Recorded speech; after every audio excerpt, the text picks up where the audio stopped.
The dining room at Dad's house felt smaller than usual, cramped with tension and the weight of conversations I'd learned to avoid. Thanksgiving dinner had become an annual exercise in endurance since Dad married Christine 3 years ago. She sat at the head of the table opposite him, perfectly coiffed in a cream cashmere sweater, discussing the family's financial future as if I weren't sitting right there. "Michael needs to understand the business better if he's going to inherit it someday," Christine said, cutting her turkey with precise movements. My half-brother Michael, now 22 and fresh out of business school, nodded eagerly from his seat beside her. "Absolutely," Michael agreed. "I've been reviewing the expansion plans for Thompson Construction. The new equipment loan will let us take on those municipal contracts." Dad looked pleased. "The $2 million will cover 3 excavators and a crane. With that equipment, we can bid on the city's infrastructure projects." I kept eating quietly, the same position I'd occupied at these family dinners for years. Since Christine entered our lives, I'd become a tolerated guest at what had once been my family table. "It's wonderful to see Michael taking initiative," Christine said, her tone warm with maternal pride. "Some children understand business responsibility naturally." The pointed glance she threw in my direction wasn't subtle. It never was. "Dad's worked so hard to build Thompson Construction," Michael said. "I want to make sure it stays in the family for generations. Which is exactly why we need to be smart about inheritance planning," Christine continued, setting down her fork to address the table directly. "Richard, we need to discuss your will again." Dad looked uncomfortable. "Christine, maybe Thanksgiving isn't the time." "Actually, it's perfect timing." She looked directly at me for the first time during dinner. "Emma needs to understand her place in this family's financial future." I took another bite of stuffing, saying nothing. Experience had taught me that engaging with Christine's inheritance discussions only made them longer and more painful. "You don't deserve family money," Christine declared, her voice rising with conviction. "Real children get inheritance. Michael is Richard's son and my son. You're just a complication from a previous marriage." The words hung in the air like smoke. Dad stared at his plate, unwilling to contradict his wife but clearly uncomfortable with her directness. "Mom's right," Michael said, though he had the grace to look slightly embarrassed. "I mean, Emma's been out of college for 5 years and she's still renting that tiny apartment. She works at some nonprofit making what, $30,000 a year? She's not exactly contributing to the family's success. Whereas Michael has his MBA and a clear vision for expanding the construction business," Christine added. "When Richard retires, Michael will take over operations. It makes perfect sense for him to inherit the company and the assets." I nodded slightly, acknowledging that I'd heard their position. This wasn't new information. Christine had been making variations of this argument for 3 years, ever since she'd discovered that Dad's original will left everything to me as his only child at the time. "The construction industry requires serious capital investment," Michael continued, warming to his favorite topic. "The $2 million equipment loan is just the beginning. We'll need working capital, expansion funds, maybe acquisition opportunities. That money needs to stay in the business, not get divided up among people who don't understand the industry." "Exactly," Christine said. "Emma works for some environmental group, for goodness sake. What does she know about running a construction company?" "It's habitat restoration," I said quietly. "We restore damaged ecosystems." "See." Christine gestured as if I'd proven her point. "Playing in the dirt for $30,000 a year while Michael is planning to expand Dad's business into a multi-million-dollar enterprise." Dad finally looked up from his plate. "Christine, Emma is still my daughter." "Of course she is," Christine said with false sweetness. "But Richard, you need to think practically. Michael will carry on your legacy. Emma will, well, she'll continue doing whatever it is she does with plants and animals." My phone buzzed on the table. I glanced at it. First National Bank. I let it ring. "See." Michael pointed at my phone. "She can't even afford to keep it on silent mode. Probably bill collectors." Christine laughed. "Or her landlord asking about rent money." The phone buzzed again. First National again. This was unusual. Banks didn't typically call repeatedly on Thanksgiving evening unless something urgent was happening. "Emma," Dad said, "maybe you should take that outside." "It's probably nothing," I said, but the phone was ringing a third time. "Answer it," Christine said impatiently. Maybe it's your nonprofit telling you they can't afford to pay you anymore. I answered the call, putting it on speaker since everyone seemed interested in my financial business. Hello, this is Emma. Ms. Thompson, this is David Martinez from First National Bank. I apologize for calling on Thanksgiving, but we have an urgent situation regarding the Thompson construction business loan. Dad looked up sharply. That's my loan application. I'm sorry, sir, the bank representative continued, but we've had to deny the $2 million equipment loan application. The co-signer withdrew their guarantee this afternoon. Dad's fork clattered against his plate. What do you mean withdrew? I thought the loan was approved. It was conditionally approved based on the co-signer's financial guarantee. However, the co-signer contacted us this afternoon and formally withdrew their backing. Without that guarantee, Mr. Thompson's business doesn't qualify for the full loan amount. Christine was staring at Dad in confusion. Richard, who was your co-signer? You never mentioned needing one. Dad looked genuinely puzzled. I don't know. The bank said someone with substantial assets had agreed to co-sign, but they wouldn't tell me who. They said it was arranged anonymously. The bank representative cleared his throat. Actually, sir, I can discuss that now since the co-signer has withdrawn. The guarantee was provided by Thompson Environmental Solutions, LLC. The table went completely silent. Thompson Environmental Solutions? Dad repeated slowly. Sir. An environmental consulting firm with assets exceeding $12 million. They provided the financial guarantee that made your loan possible. Michael was Googling frantically on his phone. Thompson Environmental Solutions. Here it is. Leading ecological restoration consulting firms specializing in large-scale habitat restoration projects. Net revenue $8.2 million annually. Christine was staring at the phone as if it might provide additional explanation. But why would an environmental company co-sign for a construction loan? Ma'am, the bank representative said, the co-signer was quite specific about their relationship to Thompson Construction. They indicated it was a family business consideration. Dad looked across the table at me with growing realization in his eyes. Emma, what exactly do you do at your job? Habitat restoration, I said simply. But what's your title? I was quiet for a moment. Founder and CEO of Thompson Environmental Solutions. The silence that followed was so complete I could hear the grandfather clock ticking in the hallway. Michael's phone slipped from his hands. You own Thompson Environmental Solutions? I founded it 4 years ago, right after college. We started with small wetland restoration projects and grew from there. Christine was staring at me like I'd grown a second head. But you said you worked for a nonprofit. No, I said I worked in habitat restoration. You assumed it was a nonprofit. Dad was reading over Michael's shoulder as he scrolled through search results. Emma, this says your company has completed over $50 million in restoration projects across 6 states. We've been busy, I said. But your apartment, Michael said weakly. Your car. You live like you're broke. I live modestly because I reinvest profits back into the company and land conservation. Thompson Environmental Solutions owns 2,400 acres of restored habitat that we maintain in perpetuity. Christine was frantically Googling on her own phone now. There's an article here from last month. Thompson Environmental Solutions awarded $15 million federal contract for Great Lakes Restoration Initiative. Emma Thompson, CEO, photographed with the Interior Secretary. She held up her phone, showing a photo of me in a business suit, shaking hands with a cabinet secretary at what was clearly a high-level government ceremony. That's the largest single restoration contract in the region's history, I explained. We'll be restoring 800 acres of damaged lakefront ecosystem over the next 3 years. Dad was still processing. Emma, if your company has $12 million in assets, why didn't you tell us? I tried to, I said gently. Remember last Christmas when I mentioned landing a major federal contract? Christine said I should focus on real business opportunities instead of playing with plants. The memory hit the table like a physical blow.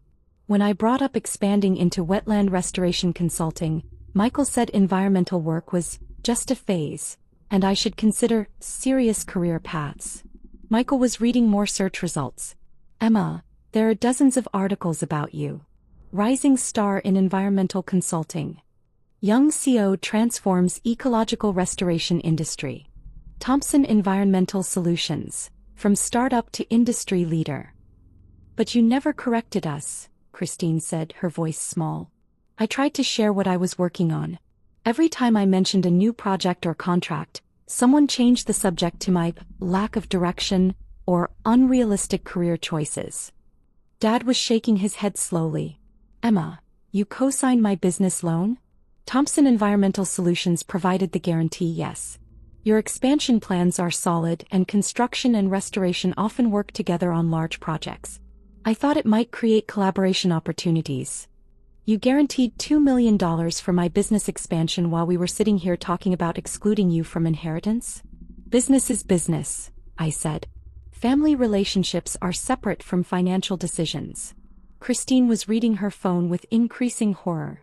Emma, this article says Thompson Environmental Solutions was valued at $18 million during your series of funding round last year. We didn't take external funding, I corrected.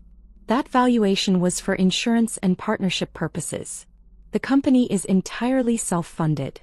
Self-funded how? Michael asked. Reinvested profits from consulting contracts. The first wetland restoration project paid for equipment and staff. Each subsequent project funded expansion. Compound growth over 4 years. Dad was quiet for a long time, staring at his phone screen. Finally, he said, Emma, the bank representative said you withdrew the loan guarantee this afternoon. Yes. Why? I looked around the table at their faces, Dad's confusion, Michael's shock, Christine's dawning realization of how badly she'd misjudged the situation. Because this afternoon, before dinner, Christine called me to confirm that I understood I wasn't included in the family inheritance discussion. She wanted to make sure I knew my place in the family financial structure before we all sat down together. Christine's face went pale. I was just trying to be clear about expectations. You were clear, I said. You made it very clear that I'm not considered real family, that I don't deserve family money, and that my career choices make me unworthy of inclusion in family financial planning. Dad was staring at Christine in disbelief. You called Emma this afternoon? I wanted to avoid awkwardness at dinner, Christine said defensively. By telling her she doesn't deserve family money? Richard, you know what I meant. Emma chose a different path. Michael is committed to continuing your business legacy. While Emma was quietly providing the financial guarantee that made my business expansion possible, Dad said. The irony was sinking in. Christine had spent dinner explaining why I didn't deserve family financial support, while I had literally been supporting the family business with a multi-million-dollar loan guarantee. Emma, Dad said quietly, what happens now? With the loan? First National will probably offer you a smaller loan based on Thompson Construction's assets alone. Maybe $800,000 instead of $2 million. You can still expand, just more gradually. And the collaboration opportunities you mentioned? I considered the question. Thompson Environmental Solutions had been awarded several contracts that required construction work. Habitat restoration often involved earth moving, water management, and infrastructure development. There are possibilities, I said. The Great Lakes restoration contract includes significant construction elements. Shoreline stabilization, habitat creation, access road development. If Thompson Construction is interested in environmental construction, there could be substantial subcontracting opportunities. Michael's eyes widened. The $15 million federal contract? Among others. We have 3 major restoration projects starting next year that will require construction partnerships. Dad leaned back in his chair looking overwhelmed. Emma, I owe you an enormous apology. You don't owe me anything, Dad. Yes, I do. We all do. You've built an incredibly successful company while we treated you like a failure. You were supporting our family business while we discussed excluding you from the family. Christine was crying quietly into her napkin. Emma, I'm so sorry. I completely misunderstood your situation. You made assumptions based on what you could see, I said. I don't live a lifestyle that displays wealth, so you assumed I didn't have any. But why? Michael asked. Why live in a tiny apartment and drive an old car if you're worth millions? Because the money isn't for me, I said. It's for the land. Thompson Environmental Solutions exists to restore and protect damaged ecosystems. The profits go toward acquiring more land for conservation, funding research and expanding our restoration capabilities. You're saving the environment, Dad said, realization dawning in his voice. I'm trying to.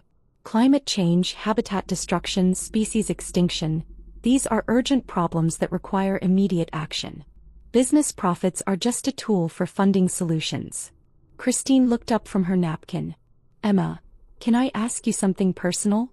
I waited. Do you resent us?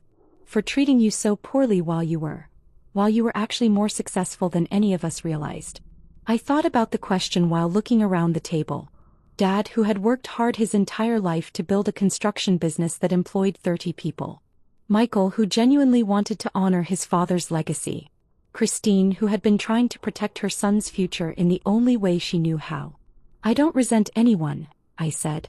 Success looks different for everyone. Dad built a solid construction business that provides good jobs and contributes to community development. Michael has legitimate business skills and genuine enthusiasm for expanding the company. Christine is protecting her family's interests, which is natural. But we dismissed your work, Dad said, because you didn't understand it. Environmental restoration isn't a visible industry. We work in remote locations, our projects take years to complete, and our success is measured in ecological outcomes rather than financial returns. Until now, Michael said, still scrolling through articles about Thompson Environmental Solutions. The financial returns enable bigger projects, I said. But they're not the goal. Dad stood up and walked around the table to my chair. Emma, can I give you a hug? I stood up and hugged him, the first genuine physical affection we'd shared since Christine joined the family. I'm proud of you, he said quietly. I'm sorry it took me so long to understand what you were building. Dad, your construction business matters too. Community infrastructure, job creation, economic development, that's important work. Maybe, he said, but habitat restoration might be more important for the long term. Christine approached us hesitantly. Emma, is there any way I can earn your forgiveness? And maybe learn more about what you actually do? I really looked at her for the first time in 3 years. Behind the defensive positioning and maternal protectiveness, she was just someone trying to navigate a complicated family situation. Christine, would you like to visit one of our restoration sites? I think you'd find the work interesting. Really? We're starting a new wetland restoration project next month about an hour from here. It's a 200-acre site that was damaged by industrial agriculture. We're bringing it back to native prairie and wetland habitat. Michael joined us. Emma, could I visit too? I'm curious about the construction aspects. Absolutely. Environmental restoration involves significant earth-moving, water management, and infrastructure development. There might be partnership opportunities between our companies. Partnership opportunities? Thompson Environmental Solutions has more restoration contracts than we can handle in-house. We need reliable construction partners for the infrastructure elements. Thompson Construction could specialize in environmental construction, a growing market as more organizations invest in ecological restoration. Dad's eyes lit up. Environmental construction. That could be a whole new business line. The federal contracts alone represent hundreds of millions in construction work over the next decade, I said. Climate change adaptation, ecosystem restoration, green infrastructure, it's a massive emerging market. And Thompson Construction could get in early, Michael said, his business school training kicking in. With the right expertise and equipment, which is exactly what you were planning to buy with the loan. Dad sat back down looking thoughtful. Emma, would you consider reinstating the loan guarantee? Not as family obligation but as business partners. I considered the question. Thompson Construction was a solid company with good leadership and growth potential. Adding environmental construction capabilities could benefit both businesses. Under different terms, I said. Instead of a simple guarantee, Thompson Environmental Solutions could provide the $2 million as a direct business investment. We become minority partners in Thompson Construction's environmental division. Meaning, we help you develop environmental construction capabilities, provide training and certification support, and guarantee subcontracting work. In return, Thompson Environmental Solutions gets 25% ownership of the new environmental construction division. Michael was calculating quickly. With guaranteed contracts from your restoration projects? Multi-year contracts. The Great Lakes restoration alone would provide 2 years of steady construction work. Dad looked at Christine, then at Michael, then at me. Emma, that's incredibly generous. It's good business. Thompson Construction gets the capital and contracts needed to expand into environmental work. Thompson Environmental Solutions gets a reliable construction partner. Both companies benefit. What about inheritance? Christine asked quietly. I was quiet for a moment. Christine, I don't need Dad's inheritance. Thompson Environmental Solutions generates more revenue than Thompson Construction. But I would like to be included in family discussions, even when those discussions involve topics I'm not directly involved in. You want to be treated like family, Dad said. I want to be treated like someone whose opinions and experiences might occasionally be worth considering. Christine nodded slowly. I owe you much more than an apology. You owe me the chance to rebuild our relationship on better terms. I'd like that, she said. Michael raised his water glass. To family business partnerships and environmental construction. We all raised our glasses, even Christine managed a genuine smile. To understanding each other better than we did this morning, Dad added. As we cleared the dishes and prepared dessert, the conversation shifted to practical planning for the business partnership. Michael had dozens of questions about environmental construction techniques. Christine was genuinely curious about habitat restoration processes. Dad was excited about the possibility of adding environmental work to Thompson Construction's capabilities. Emma, Dad said as we loaded the dishwasher, can I ask you something? Of course. Are you happy? With your work, your life, the choices you've made? I thought about the question while rinsing plates. Dad, I wake up every morning knowing that my work helps restore damaged ecosystems and protect habitat for endangered species. I solve complex problems that require creativity, scientific knowledge, and business skills. I'm building something that will benefit the environment for generations. That sounds like happiness. It is. The financial success enables bigger projects, but the satisfaction comes from knowing that the work makes a difference. I wish I'd understood that sooner. You understand it now. That's what matters. 6 months later, Thompson Construction's environmental division had completed its first restoration project, a 50-acre wetland restoration that included shoreline stabilization, native plant installation, and wildlife habitat creation. The project came in under budget and ahead of schedule, establishing Thompson Environmental Construction as a serious player in the regional restoration market. Michael had completed environmental construction certification and was managing the new division with genuine enthusiasm. Christine had joined the board of Thompson Environmental Solutions as a community outreach coordinator, helping secure local support for restoration projects. At our second business partnership review meeting, held in Thompson Environmental Solutions' new conference room, Dad reviewed the financial results. Environmental construction revenue, $2.3 million in 6 months, he said. Project completion rate, 100%. Client satisfaction scores, 98%.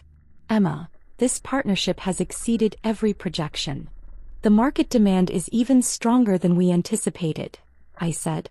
Climate adaptation projects, ecosystem restoration, green infrastructure, there's more work than we can handle. Michael looked up from his project management software. We have contracts booked through next year, and 3 federal agencies want to discuss multi-year partnerships. Most importantly, Christine added, the environmental impact data shows measurable improvement in water quality, soil stability, and native species populations on every completed project. Dad smiled. Business success and environmental benefits. The best kind of success, I said. That Thanksgiving, exactly 1 year after our family crisis, we gathered again around Dad's dining room table. But this time the conversation was different. Thompson Environmental Construction just won the state's largest wetland restoration contract, Michael announced proudly. $8.7 million over 3 years. The habitat restoration work is creating real biodiversity improvements, Christine added, consulting her tablet. Waterfowl populations on our completed projects have increased by an average of 340%.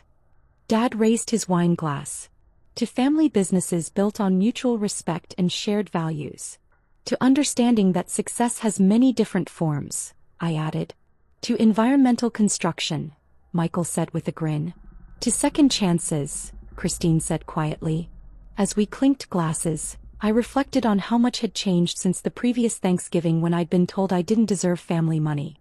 The business partnership had been successful beyond anyone's expectations, but more importantly, our family relationships had been rebuilt on foundations of mutual respect and genuine understanding. My phone buzzed with a text from our project manager. Great news! The Department of Interior wants to discuss a $25 million multi-state restoration initiative. Thompson Environmental Construction specifically requested as lead contractor. I showed the message to the table. Looks like we'll be busy next year. Good busy or stressful busy? Dad asked. The best kind of busy, I said. Solving important problems with people I trust. And for the first time in years that included my entire family.